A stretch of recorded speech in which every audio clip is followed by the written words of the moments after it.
दोस्तों दोस्तों आज जिस स्टॉक की चर्चा मैं आपके सामने करने वाला हूँ उस स्टॉक का नाम है CDSL लिमिटेड यानी सेंट्रल डिपॉजिटरी सर्विसेज लिमिटेड। आप देख रहे होंगे पिछले 5 दिनों में 3.5% से भी ज़्यादा की आप कह सकते हैं गिरावट ये स्टॉक आपको दिखाया है। और जब हम पिछले 1 साल में देखते हैं ना तो ये आपको 3% ज़्यादा की गिरावट और इसने जो हाई लगाया था ऑलमोस्ट 1800 रुपये का, वहाँ से ये स्टॉक आपको 30% का क्रैश दिखा चुका है।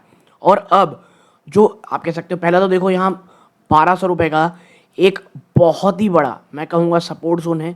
आप देखेंगे ये यहाँ से जब बाउंस किया था लंबा तब भी 1200 आया था, फिर एक बार 1200 थोड़ा नीचे जा करके फिर रनअप लिया था। तो पहला 1200 और उसके बाद इसका जो 52 वीक लो है 1116 रुपीज़ 30 पैसा, ये एक बहुत ही बड़ा मैं कहूँगा सपोर्ट है और इसको तोड़ पाना CDSL के लिए टफ है। लेकिन Q2 के जो नंबर आए ना वो कुछ और कहानी बयान कर रहे हैं। आप प्राइमा फेसिया देखोगे अच्छा लगेगा, लेकिन प्रॉफिट में कमी हो रही है और अब मार्जिन डाइल्यूशन हो रहा है। तो क्या NSDL इनसे पूरा आप कह सकते हैं NSDL इनसे जो बिजनेस है वो खींच रहा है? क्या CDSL अपना मार्केट शेयर लूज कर रहा है? वो कौन सी चीज़ है जो कंपनी को हर्ट कर रही है? अगर आप CDSL में निवेशित हैं, निवेश की सोच रहे हैं, वीडियो को अंत तक देखिएगा। बहुत बहुत मज़ेदार ये पूरा वीडियो होने वाला है दोस्तों। कैसे, आइए चर्चा करते हैं। देखो हम जब देखते हैं ना CDSL को, हम यहाँ पाते हैं कि जो ग्रोथ अकाउंट है वर्सेस रेवेन्यू पैराडॉक्स, यानी अकाउंट्स नंबर बढ़ रहे हैं लेकिन रेवेन्यू कुछ और कुछ बयान कर रहा है। जैसे कंपनी ने 18 करोड़ डीमैट अकाउंट अब रीच कर लिए हैं, 18 करोड़, है ना। अब इसमें हो क्या रहा है, under asset under custody versus account count. देखो जो कॉस्ट है ना मेंटेन करने का अकाउंट वो फिक्स्ड है, ठीक है। अगर आप कोई अकाउंट है, अगर आप उसे मेंटेन करें, उसका जो चीज़ें हैं खर्चा वो फिक्स है। लेकिन जो रेवेन्यू है वो प्राइमरली कैसे आता है, ट्रांजैक्शन से। अरे भाई अगर एक अकाउंट ओपन हुआ है लेकिन वो डेड है, वहाँ कोई ट्रांजैक्शन हो नहीं रहा है, तो वो ट्रांजैक्शन से पैसे आपको मिल नहीं रहे हैं, लेकिन उस अकाउंट को आप मेंटेन तो कर रहे हो, ठीक है। तो भले ही उस अकाउंट मेंटेनेंस का पैसा आपको मिलता है, लेकिन जो रेवेन्यू जनरेट होनी थी, जो मार्जिन मिल रहा था, वो उस अकाउंट से आ नहीं रहा है। और जो एनुअल मेंटेनेंस चार्ज है AMC, अगर 2.71 करोड़ अकाउंट फाइनेंशियल 26 में ऐड हुए हैं, are primarily zombie accounts. Zombie account का मतलब होता है बहुत ही स्मॉल पोर्टफोलियो या जो ट्रेडर है वो ऑलमोस्ट इनएक्टिव है। तो CDSL फेस कर रहा है मार्जिन डाइल्यूशन। और मैं इसीलिए कह रहा हूँ, सिर्फ अकाउंट नंबर ऑफ अकाउंट्स बढ़ रहे हैं, ये टॉप लाइन में अच्छा दिख रहा है, लेकिन घोस्ट अकाउंट ज़्यादा बढ़ रहे हैं, जिससे मार्जिन में कहीं ना कहीं एक नेगेटिव इम्पैक्ट, एक दबाव का पूरा माहौल आपको मिलते हुए दिखते हुए मिलेगा। फिर ऑल्टरनेटिव पर्सपेक्टिव, रेवेन्यू मात्र 5% से बढ़ा है, जबकि जो अकाउंट है वो एक्सपोनेंशियली बढ़ रहा है। अब ये क्या सजेस्ट करता है, ये दिखाता है कि गिरावट नहीं, मैसिव गिरावट हुई है रेवेन्यू पर यूज़र में। और इन्वेस्टर को क्या ट्रैक करना है कि जो एक्टिव NSE अलाइंड है, ठीक है, जो एक्टिव NSE क्लाइंट है, रेदर देन डेटा कि टोटल डीमैट अकाउंट क्या है, जो एक्चुअल रेवेन्यू पोटेंशियल दिखा। देखो अब डेट अकाउंट कल को अगर बहुत अच्छा चल गया, क्योंकि वापस अभी माहौल बहुत नेगेटिव है मार्केट का। होता क्या है, जब माहौल बहुत अच्छा हो जाता है, जब एक नेक्स्ट फेज आपको रैली देखने को मिलेगी, एक नेक्स्ट फेज ऑफ रनअप आपको स्टॉक मार्केट में देखने को मिलेगा, उस समय क्लाइंट्स एक्टिव नहीं सुपर एक्टिव होते हुए आपको दिखाई देंगे, ठीक है। तो फिर ये जो घोस्ट अकाउंट है, जो ज़ॉम्बी अकाउंट है सो कॉल्ड, वहाँ पर आपको एक्टिवनेस दिखेगी, वहाँ से वापस से रेवेन्यू अच्छा होता है आपको दिखेगा। फिर क्या होता है, रेगुलेटरी मोट इरोजन। अब ये क्या है, देखो एजम्पशन है कि जो CDSL है वो ऑपरेट करता है एक प्रोटेक्टेड डुओपोली में NSDL के साथ, जो इग्नोर करता है NSDL इग्नोर द जो सेबी की इंटर ऑपरेबिलिटी है या सिंगल विंडो का मैंडेट है। मतलब फ्लॉ क्या है, एज सेबी पुश करती है सीमलेस ट्रांसफर ऑफ एसेट और यूनिफाइड KYC, लेकिन जो फ्रिक्शन है ना, that once kept investor tight to a specific depository is vanishing.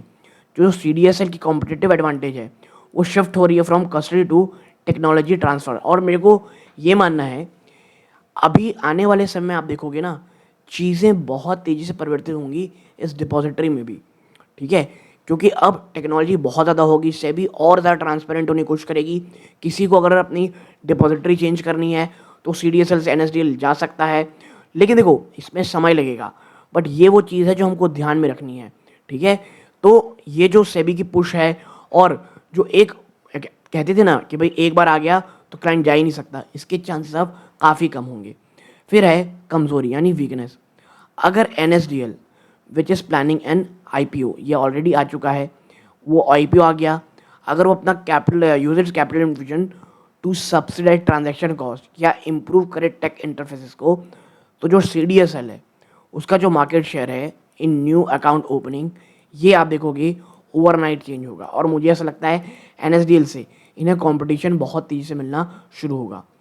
अब है over reliance on cyclical market activity. देखो जो एनालिसिस है वो लिंक है फ्यूचर ग्रोथ से to the RBI rate cut cycle, और दिस एज्यूम्स एक direct correlation that may not exist in high inflation, low growth environment, stagflation.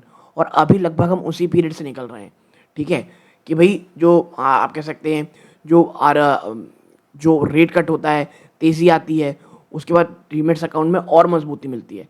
But problem ये है यहाँ पे क्या, लॉजिकल फ्लॉ, अगर रेट कट आता है क्योंकि इकोनॉमी स्लो डाउन हो रही है, जो रिटेल डिपॉजिबल इनकम है फॉर स्टॉक और इन्वेस्टमेंट वो एक्चुअली डिक्रीज करेगी। क्योंकि यार देखो अगर इकोनॉमी अच्छी नहीं तो आपके पास पैसे आएंगे नहीं, और पैसे आएंगे नहीं तो आप डालोगे कैसे? और जो थोड़े बहुत पैसे आएंगे वो आपके जो डेली नीड्स है, रोज़मर्रा के जीवन है, फीस है, कुछ ऐसी चीज़ें जो शायद थोड़ा आप खर्च करना बहुत ज़्यादा इंपॉर्टेंट हो जाता है लग्जरी के तौर पे, उसकी बजाय आप यहाँ पैसा लगाओ तो ऑलरेडी जो चीज़ें हैं जो भले ही अच्छी लग रही हों कि साइकिलिकल जो रेट है वो नीचे आना शुरू हो जाएगा तो वो अच्छा रहेगा, वो उतना अच्छा नहीं है। हाँ, काउंटर पॉइंट आप ये कह सकते हो, देखो मेरा काम है आपके सामने जितना ज़्यादा हो सके उसके सवाल रखना, ठीक है? तो आप एज अ इन्वेस्टर सही डिसीजन ले पाओ और अपने वित्तीय सलाहकार सलाह ले पाओ। सीडीएसएल ना एक प्रो साइक्लिक स्टॉक है, ये एक्सेप्शनली शानदार काम करता है जब बुल मार्केट काम करे, बट इसकी कोई भी ना डिफेंसिव हेज नहीं है अगर मार्केट बहुत ही लंबा साइडवेज चले या बियर मार्केट आए। जो हमने देखा है 20% सिक्वेशल रेवेन्यू ड्रॉप इन Q4 26, ठीक है? और ये सही चीज़ है, और मैं इसलिए बार बार बोल रहा हूँ, ये जो घोष अकाउंट आप देख रहे हो, एक बार बाजार अच्छा चलना शुरू होता है, एक बार बुल मार्केट में एंटर करेगा तो आप देखोगे जो तमाम इश्यूज हैं वो अपने आप चले जाएंगे, ठीक है? टेक्निकल स्ट्रक्चर आप पॉज करके पढ़ सकते हो। नाउ एज ए इन्वेस्टर वो कौन सी चीज़ें जो आपको ट्रैक करनी है, वो है सीवीएल कंट्रीब्यूशन। देखो हमको मॉनिटर करना है कि जो परसेंटेज है ना टोटल रेवेन्यू का वो कमिंग फ्रॉम सीडीएसएल वेंचर, और अगर ये 20% ज़्यादा नहीं ग्रो कर रहे हैं ईयर ऑन ईयर, जो डाइवर्सिफिकेशन थीसिस है सीडीएसएल की वो फेल हो रही है। और मैं ये करूँगा, ये हमको देखना ही है कि सीडीएसएल जो अन्य वेंचर की ओर जा रहा है, अगर वहाँ से पैसा रेवेन्यू नहीं आ रहा है, इट्स नॉट गुड। फिर है market share of incremental account. अगर सीडीएसएल स्टिल कैप्चरिंग 70% से ज़्यादा का नया अकाउंट, या CDSL IPO gaining ground pre IPO, यानी देखो भाई बात तो प्री आईपीओ बहुत ज़्यादा हो गई एनएसडीएल की, तो क्या अब हमको ये ट्रैक करना है कि आईपीओ के बाद भी ये इस प्रकार की जो ग्रोथ है ये कैप्चर करेगा या नहीं करेगा दोस्तों। फिर है transaction to AMC ratio.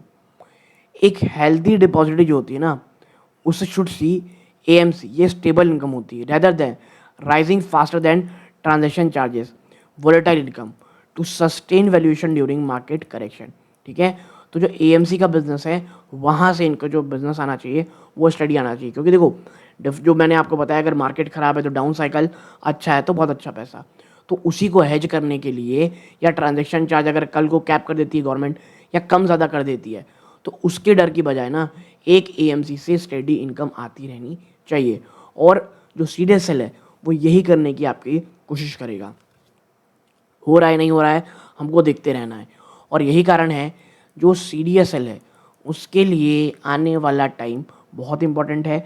As a investor हमको उसी में नज़र रखनी है कि जो सीडीएसएल है वो अपना मार्केट शेयर बढ़ाए, उनके जो ज़ॉम्बी अकाउंट है उनके नंबर ऑफ उसकी जो आप कह सकते हैं नंबर ऑफ ज़ॉम्बी अकाउंट्स है उसमें कमी आए। और इसका सबसे शॉर्ट व्यू होगा अगर बाज़ार में बुल मार्केट की एंट्री हो जाती है तो। नहीं होती है तो जो पेनफुल पीरियड है वो दिखेगा। 20% जो आपको प्रॉफिट में गिरावट देखने को मिल रही है वो भी बहुत ज़्यादा परेशान एटलीस्ट रिटेल को करेगी दोस्तों।